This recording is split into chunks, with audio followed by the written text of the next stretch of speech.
episode of Movers and Shakers in Paarl. Today I'm super excited to introduce to you my guest. My guest is an executive chef. She's an executive chef in Cambodia at a holiday resort. And she's going to explain where the resort is and what the name is of the resort, because I tried to pronounce it. So today I've got Ines Samaai. Ines Samaai, of course, is from Paarl, living up in Cambodia. And we tried to do a few interviews on Skype and WhatsApp, but it really didn't work. I don't know if the data in Cambodia is worse than the data in South Africa. And Ines is also the granddaughter of Paarl legend, the baby Samaai. And I wanted to find out, how did she land up in Cambodia, out of all the places in the world? So Ines, thanks. Thank you so much for your time today. Yes. You probably don't, this is not heat for you. I mean, 40 No, degrees. no, this is still the minimum. This is still the minimum. Cambodia is Durban's weather with probably 3 times the humidity. So it is. So this is like morning weather. This is morning weather. Okay, so I'm used to it, you know. But I mean, being a chef in a hot area, I mean, how does, with clothes, I mean, it's probably very nightmare. difficult. Yeah. It's very difficult. I'm not going to lie. But at the end of the day, you need to get used to it because you're working at the place. Yeah. You know, and you know, everybody has a difficult time with the climate in Cambodia. But once you start, you know, your body, you need to teach, or you need to learn your body to get used to the climate. Yeah. Thanks for wearing your chef outfit, in case I forget your name. Yes. So tell me, where did we start with the chef and why chefing? Well, the thing is, you know, it always starts with your oma. Okay, cool. Yeah, You know, true. so you know, being a little kid, you know, I was always intrigued what my grandmother used to do in the kitchen. Both my grandmothers, unfortunately, they are not here today. And you know, baking for the bazaar, you know, baking for the church, baking for people. And then I became a pastry chef because of my grandmother. And I started off as a pastry chef here in South Africa. Okay.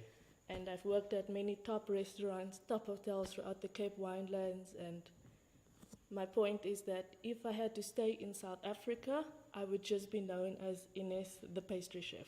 Okay. And that is where it started, you know. And my friend, Amy, she used to study with me at Girls Eye. And she was at Chinese House in Phnom Penh, Cambodia, which is the capital city. Okay. And she moved over to a different restaurant. She rang me up, and next thing you know, I'm on a plane to Cambodia. Wow. That is how I ended up in Cambodia. Okay. And it has been a remarkable journey, you know, and I've so far managed to become very successful, not as a pastry chef, but as an executive chef this time. Yeah. And yeah, I'm enjoying life over there. I'm handling the heat, and you know, it's. So tell me, before Cambodia, where were we working? Also, just South Africa? Just South Africa. Okay, So right. one of my favorite places that I worked at was for Richard Branson in Franschhoek. Yep, I worked there for about 1.5 years. I was his executive pastry chef there. Nice. And I met him a few times, and he's very down to earth. So he has definitely given me that extra motivation to go for such a massive job in a foreign country overseas. Yeah. And yeah, you know, working for Richard Branson, I've worked for Tukara restaurant, Okay, that's nice. Yeah. Lamont restaurant. Okay. So very top restaurant, Mano Hotel, and yeah. You know. So explain to me, so after matric, you get home and you say, Mom, Dad, I want to be a chef and I'm going to pursue this? Or did they say, my kind is seker van yourself? They did. They did. Okay. You know, it looked like as if my parents wanted to cry. You know, like it wasn't what they were expecting, you know, but I think it was obvious from how I acted around my grandmothers that I was really interested in becoming a chef. Okay. And yeah, after matric, I went to the host campus. I studied there for a year. And that is where I learned the basics of cooking. You know, the real learning starts when you go out into the industry. All right. And that is where you learn techniques of food, how to cook this, how to bake that, Yeah. you know, and some of it you need to use your own imagination as to how to do things as well. So the practical side of cooking is a difficult thing, Okay. you know, Okay. because you are constantly learning, Yeah, of course. you know, and that's the best part about my career. You know, there's always something to learn every single day. And, you know, it rubs off on my staff as well in Cambodia, Okay. you know, because Cambodians are eager to learn. Right. Nice. They are very eager to learn. They'll be like, hey, chef, what are we learning today? Hey, chef, you know, what's this, what's that? They'll always ask questions. And they'll always want to learn it within a limited amount of time. Okay. Nice. So that is what I love about Cambodia. You know, they'll put themselves under pressure just to learn English or a new cooking technique or something That's new. a good trait to have. So it's very good, you know, and that is where I learned to push, you know, because of their willingness to learn. It made my job very easy at the end of the day. Of course. So explain to me, so you go over to Cambodia and then you start, of course, you start at the bottom. How long are you No, I went into Cambodia and I immediately jumped into an executive chef there? position. No way. Yes. That's insane. So I've had a rough ride in Cambodia, you know. Well, but I mean, the expectations are The extremely expectations high. were really high. And you're young. And I was 27 at that time. Jeez. And I didn't know anything about the country, the cuisine, and I was expected to bring a menu out within 4 months. Wow. So it was a very, very difficult but enjoyable time of as course. well. Yeah. You know, so I mean, I remember I brought out the new menu and I had like this panel of journalists. Now, these are the top journalists in Cambodia. Journalists, foodies, you know, you name it, they were all there. There was like this massive long table. And I did a 5-course meal for them based off the items of the new menu. Yeah. And they were completely blown away. They had never expected a pastry chef to be able to produce food like that.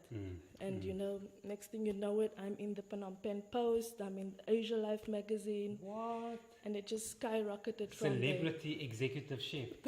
Really, yeah. Amazing. Tell me a bit about Cambodia. So Cambodia is an amazing country. You know, working with Asians, they are very humble and friendly people. Some of the most humble and friendliest people that you'll ever meet in your life. You know, the culture there is very family orientated. Okay. You know, they love to sit together as a family at night on the floor eating food. Okay. Yeah. And then they love to sing. Cambodians love to sing. Wow, nice. So in Karaoke. my kitchen, Okay. you get this thing called KTV, which is karaoke TV. And the Cambodians would go out at 2 o'clock in the middle of the morning. They will decide to go to karaoke, sing all night, drink all night, eat all night, and that makes them happy. Okay. Okay. So even in my kitchen, out of nowhere, they will break into song. Okay, you cool, know? man. So they are very happy people. Yeah. You know. Yeah. So what's the language they speak there? They speak Samaai language. Samaai. Samaai. Okay. Are we fluent already? We're not that fluent. Not at all. Not even close. You know, it is a difficult language to understand. Yeah. What do we have the hellos and the thank yous there? We have the hello. Okay. What's the hello? Susday. Okay. So yeah, and thank you is Akun or Akun Sharan for thank you very much. Okay, the basics are there. And yeah. So Okay, the so- basics are there. Yeah. And And tell me, when they come to the restaurant, what's their meal? Like we have our chicken and our meat, and I mean, well, what's traditional Cambodian food, they love their soups and rice, you know, and obviously fish amok, which is this fish curry that they have, very aromatic fish curry made from a curry paste that you pound for hours and hours in a pestle and mortar until you get that nice flavoursome paste, and then they add it to the curry. Okay. And that paste gives the curry so much flavor. Even I was like, wow, because here we're used to the Raja spices. Yeah, of You course, know, yeah, the all Robertson spices and the Raja spices. And they don't believe in that. Okay. They believe in the paste that you create. Yeah, and yeah. you add it to the curry and... Okay, cool. So tell me, the resort, there's a restaurant and you live on the resort, so your hours are probably 24 hours in the kitchen if you live on the resort. Not really, no, because Okay. my kitchen closes at 10, but the resort is Samaai Beach Resort and Spa, Okay. and it is located alongside the coast of Cambodia. It is a very beautiful resort, Nice. stunning sunsets, Yeah. and it is a privately owned resort. Okay. And we have 12 villas in total. Nice. Khmer villas, they would call it. So it's traditional Khmer villas with Okay. the outside shower or the outside bath. Okay. And yeah, we serve both Western food, as we would call it. So that would be our food. Yeah. And then we would serve Okay. Khmer food. So we Alright. have two different menus that we're working on. All right. All right. So if people want to try fine dining, which would Yeah. be my Western food, or if they want to try Khmer food, which is the informal version of it, then Yeah. they can have an option of both. Okay. Cool. Yeah. So, are we missing home? Do we want to come back? What's the plans? Not coming back. I think because this is my first time out of South Africa, Okay. I feel that there is plenty of more for me to explore Yeah. regarding cooking, especially. Yeah. Okay. Because there's only so much that you can learn in your own country. You know, you need to go out and explore the world and develop your taste according to that cuisine or that cuisine that you're going to. So I think after Cambodia, my heart really wants to go to Greece, Nice. Santorini, Greece, because Yeah. it's a cuisine that I'm unfamiliar with. Okay. You know, and that is why I went to Asia, because it was an unfamiliar cuisine for me. So now that I've got Asia behind my name, I would like to go and explore something different again. Okay. Okay. Nice. So, how long you in Cambodia now? I was there, or I am there now for 2 years.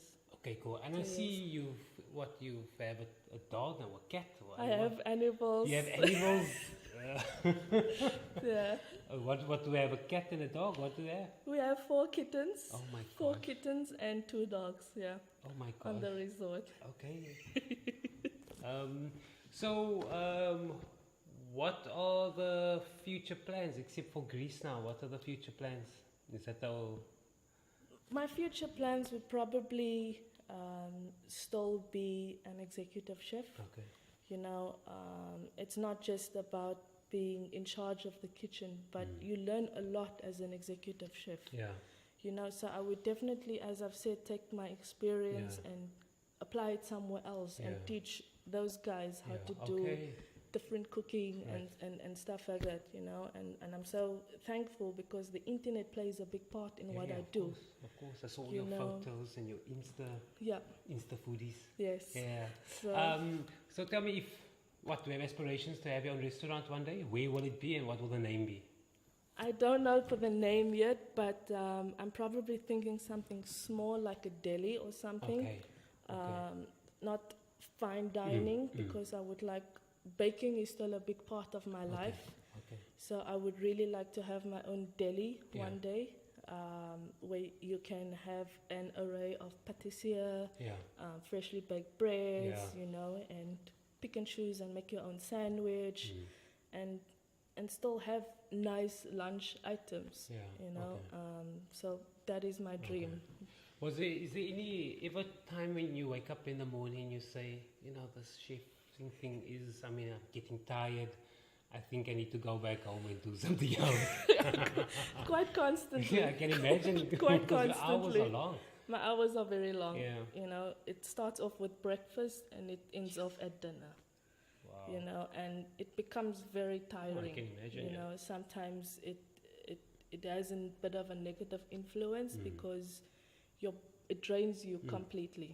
You know, I'm not only in the kitchen, but I'm stuck behind the computer as well. Okay. So I need to balance my day out so that Yeah. it's easier for me at the end of the Yeah. day. So does you know. executive chef there mean also manager of the chef of the restaurant? Of the restaurant. Wow, that's It's tough. a lot. Yeah, that's You know, tough. so food costs, Yeah, of course. admin work, you know, staff reports, all of that plays a big part in Wow. what I do. Wow. Besides the cooking Yeah, of course. and managing the kitchen, make sure they all do their work properly. Yeah. So it is a tough job at the end of the day. Wow. Okay. So I've got 10 quick questions I have for you Yeah. that you need to answer. Some interesting questions. So, if you had to invite 3 people for dinner, you're not making it. You a patron. You're not making the supper. Okay. What are 3 people? Anybody in the world? Anybody in the world? Richard Branson, Okay. obviously. And then my boss, because she hasn't really eaten my food, What? Western food Okay, yet. cool. Right. So I would very much like her to. And then obviously, I know you said 3, but my parents also. Yeah, okay. Okay, you they know. add as one. They're together. And- If you could play in a band, which band would it be? Oh, the band that I still love is Westlife. Okay. Are they still number 1 in Cambodia? Because they're not here anymore. Cambodians love Westlife. Is it- Weird, I know, but yeah, Okay. surprisingly, Yeah. they're good at West. Okay, cool.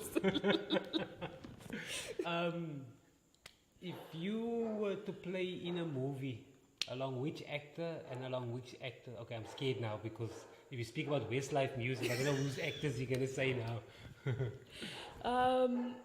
Probably Jamie Oliver. I know Okay, cool. he doesn't do movies much. Yeah. But I love Jamie Oliver Yeah. more than what I love Gordon Ramsay. Okay. Because him and I basically have the same policy in regards with our kitchens. Okay. You know, we have a no swearing policy in the kitchen. Okay. Then you can't be Gordon Ramsay. No. Yeah. So I mean, and I love Jamie Oliver. I've Okay. always loved him, and if not Jamie Oliver, then probably Buddy Valastro, the cake boss. Okay. Cool. Yeah. Yeah. I saw. Yeah. Yeah. That's cool. Give me a moment in your life where you couldn't believe this is happening to you in your growth or your success of a chef.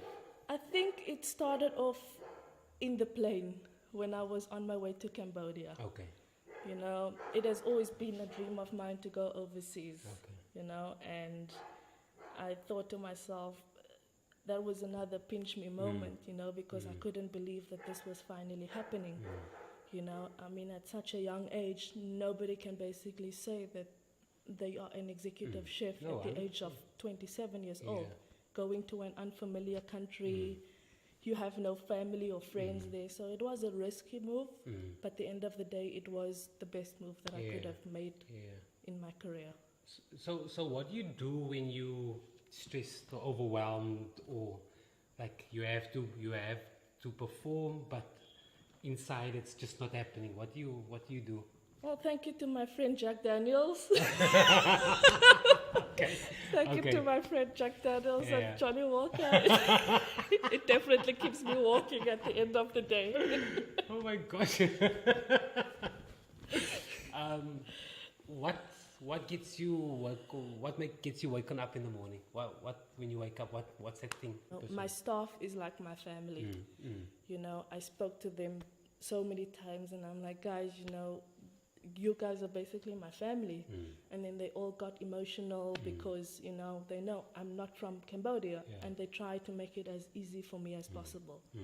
You know, so living with them, working with them on the resort has definitely paid Yeah. off, and it has its moments, Yeah. funny moments also.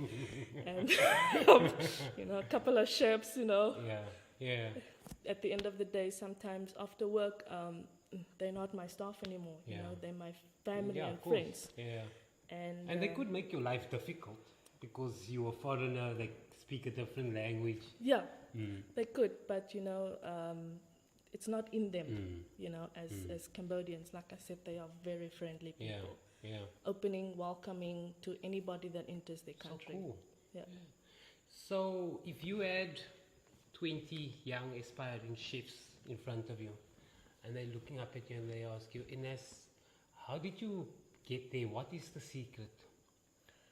The secret would be, it's no secret, but hard work. You know, when you enter the cooking industry, you need to have a passion for it. I cannot stress this out clearly enough. It needs to be in you, because number one, it is a very expensive course, you know, and my parents made it clear from day one, "Jy gaan nie dit opmors nie." You know, No, I can understand. you know, and you know, it needs, like I said, it needs to be your passion, Yeah. and you know, you need to be willing to learn. Yeah. You know, it took me forever. I'm still learning as I'm going along because I'm young. Yeah. You know, I make mistakes on a daily Of course, yeah. basis, And my staff, we all make mistakes, we're all human. But the best part is you make it nice or you make it twice. Yeah. And that is my motto Oh wow! in the If you kitchen. make it, okay, nice. Make it nice or make it twice. Wow. Yeah, Okay, that that's is your motto my- in your kitchen. That is my motto in the That's kitchen. interesting. And my staff follow through with it, Yeah. you know, because if you make things nice the first time, you won't have to make it nice the second time. Wow, very, very cool. Yeah. That's a cool saying. And I live by it, you know, Yeah. so. Okay, perfect. So what's Ines doing when you're not in the kitchen, which is probably 2 hours of the day, except sleeping? What are you doing? Well, now was the first time that I've had an actual holiday Okay, since I've been in Cambodia. okay. So when I'm not busy in the kitchen, you know, I like to catch up on maybe YouTube videos, you know, Okay. watching the latest Yeah. Gordon Ramsay Yeah. or whatever, Yeah. spending time with my dogs, Yeah. taking my dogs to the beach, you know, and just exploring more of Cambodia's food Okay. in general, Nice, man. you know. So it's basically only 2 hours, so 2-3 hours if you're lucky. So I need to make the most of it. Okay. Yeah. And then lastly, what's the last movie you cried in? Phew. Well, Okay, movie's 2 hours. You probably fall asleep before the movie finishes. I mean, I don't think I've watched a movie. Wow, okay. Yeah, I think the last movie that I watched was Bohemian Rhapsody. Oh, wow. Awesome. I loved that Did you movie cry? so much. I cried at the end. I did cry at the end a Yeah. little bit. So that was Okay. my last All right, movie cool. that I've watched. And you are leaving in a week's time. I'm leaving on Monday, 30-hour traveling. So what do we do on the 30 hours? Do we We read? sleep. Okay, go. We Catch sleep. up, Catch up. You know, luckily there are monitors in the aeroplane where you can watch movies Yeah. and everything. So yeah. So what are we doing in the last week of your holiday in South Africa? Are you basking in the sun? Are you at the beach? I'm just taking it all in, being Okay. with my family and my I see they're making you friends. cook and you're not They're making me cook That's as unfair. usual, you know. My mother said, "Jy gaat nie rus nie." You know? So, I see you're still good you with know. Afrikaans, eh? Because of course over there you don't speak. well, no, the best thing about Cambodia, we have a big South African community there. Okay, wow. So I didn't- speak more Afrikaans than what I do English over no there. ways. Yeah, Like, yeah. A South Af- massive South That's African insane. community. I didn't know that. I But mean- what they're doing there? Oh, All teachers. okay. Yeah. All teachers. That's So you teaching can- English. Yeah, teaching English. So you can imagine the list that I'm getting to bring back to Of Cambodia. course, yeah. Biltong, chutney, Biltong, doorwalls. Eat some more. Wow, amazing. that. I didn't know that. Yeah. Okay, it's so a you guys massive- also get together weekends We and have our stuff. braaiing and everything. That is so cool. So and- you're not really alone. You at least feel some at home type Yeah. of thing. yeah. Okay, cool. All right, so we So- speak more Afrikaans there in We English. That's speak weird, more. It's eh? weird. At Yeah. first, when I was still working at Chinese house, you know, I couldn't believe how many South Yeah. Africans there were. Jeez. You know, and I ended up speaking Afrikaans more than what I do with English. And do they come to the resort, And to the they restaurant? will come to the resort. That They'll is so just keep on cool. flocking in because they know that I'm there, you know, That and is I'm so very cool. close with everybody, Yeah. you know. So I'm very thankful and grateful for my South African friends at the end of the So day. cool. Yeah. Wow, madam. Well, all the best for the future. Oh, thank you so Hope you much. reach that Greece. What's your Centauri, eh? Where did you want to go to? Greece, Santorini, Greece. Santorini, Greece. Yeah. Hope that materializes. What's that, the 5-year plan probably? That's the 5-year plan. Okay, Yeah. cool, madam. And enjoy the last week here in I Paarl. will, I will. I Yeah. know we're leaving you with 40 degrees, but you're used to it. Oh, this is nothing. Okay. This is really nothing. Okay, cool, madam. Thanks so much for your time. Thank you so much for having me.